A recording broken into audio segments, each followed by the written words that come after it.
आखिर बाज को पक्षियों का राजा क्यों कहा जाता है? जैसे शेर जंगल का राजा होता है, वैसे ही ईगल यानी बाज पक्षियों का राजा कहा जाता है। तो आज हम बात करेंगे कि बाज में ऐसी कौन सी खास बात है जिनकी वजह से उसे पक्षियों का बादशाह का दर्जा दिया गया है। नमस्कार दोस्तों, आज हम बात करेंगे बाज के बारे में। इससे पहले आप सभी से एक रिक्वेस्ट है, आपने अभी तक हमारे चैनल को सब्सक्राइब नहीं किया है तो कर ले और साथ ही साथ वीडियो को लाइक भी कर ले, क्योंकि आज का वीडियो बहुत ही खास होने वाला है। ईगल यानी बाज, लगभग बाज को सभी ने देखा होगा, किसी ने ओरिजिनल तो किसी ने फोटो में। एक बाज की औसतन आयु तकरीबन 70 वर्ष की होती है। बाज पंजाब का राज्य पक्षी भी है। अपनी दुनिया में बेताब बादशाह कहलाने वाला यह पक्षी किसी पर भी भारी पड़ सकता है। बाज अपनी जिंदगी में कभी हार नहीं मानता और ना ही इसने हारना सीखा है। शिकार करने की बात की जाए तो यह पक्षी किसी से कम नहीं है। यह अपने से कई गुना वजन लेकर आसमान में उड़ सकता है। एक बाज का जन्म होने के बाद मादा बाज को लगता है कि अब उसकी ट्रेनिंग शुरू कर देनी चाहिए, तब वह उस बाज की ट्रेनिंग शुरू कर देती है। बाकी पक्षियों के बच्चे अपने घोंसले में दुबक कर बैठे होते हैं और चहचहाना सीखते हैं। उसी समय एक बाज अपना इम्तिहान दे रहा होता है, अपनी जिंदगी का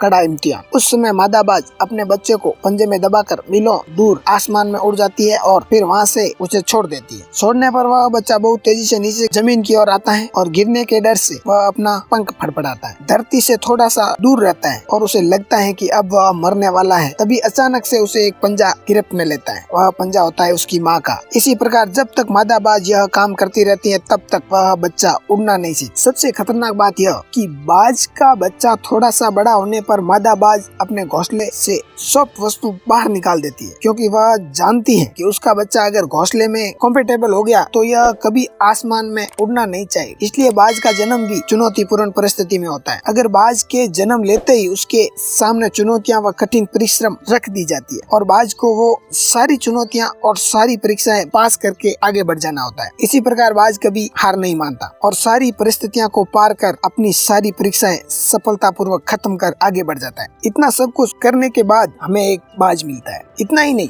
एक बाज का जीवन भी एक चुनौती है। बाज की 70 साल के जीवन के बीच एक बहुत ही खतरनाक पड़ाव भी आता है, जिसमें बाज के पास 3 रास्ते होते हैं, क्योंकि उस समय बाज की सोच बहुत ज्यादा मुड़ जाती है और उसके पंजे लसीले हो जाते हैं, जिनकी वजह से ना तो वह शिकार कर पाता है और ना ही शिकार को अच्छे से निगल पाता है। उसके साथ साथ उसके पंख भी बहुत ज्यादा भारी और सॉफ्ट हो जाते हैं, जिसकी वजह से उसे उड़ने में भी काफी कठिनाइयां होती है। इतना सब कुछ होने के बाद उसके पास जो 3 रास्ते होते हैं, उनमें से सबसे पहला रास्ता तो यह, जिससे सबसे आसान रास्ता कहते हैं, वह हिम्मत हार जाए और अपनी जान दे दे। उसके बाद दूसरा रास्ता कि अब तो शिकार करना बंद कर दे और दूसरों के छोड़े हुए शिकार पर निर्भर हो जाए, यानी एक गिद्ध की तरह जीवन जीना शुरू कर दे। तीसरा सबसे कठिन रास्ता, वह यह रास्ता अपने आप को एक फिर से पुनः निर्मित करने का रास्ता। और बाज उन तीनों रास्तों में से सबसे कठिन रास्ता ही चुनता है, क्योंकि बाज का अपना एक वसूल है। वह कभी हार नहीं मानता, वह दूसरों का छोड़ा हुआ खाना कभी नहीं खाता, वह अपना शिकार खुद करता है और हार मानना तो बाज ने कभी सीखा ही नहीं। इसलिए वह बाज अपने आप को पुनः निर्मित करने के लिए अपने पास ही बनी किसी बहुत बड़ी और ऊंची चोटी पर चला जाता है और वह जगह ऐसी होती है कि वहाँ कभी भी कोई भी नहीं पहुँच पाए। फिर वहाँ पर वह अपने लिए घोंसला तैयार करता है। अब शुरू होता है एक बाज का असली काउंटडाउन। वह पहाड़ के पत्थर पर अपनी चोंच को टकराता है और चोंच को तोड़ देता है। फिर नई चोंच उग जाने का इंतजार करता है। चोंच उग जाने के बाद अपने पंजों को तोड़ देता है। फिर इंतजार करता है नए पंजों को उग जाने का। उसके बाद एक एक अपने सारे पंखों को तोड़ देता है। इस प्रकार लहूलुहान होकर अपनी जिंदगी का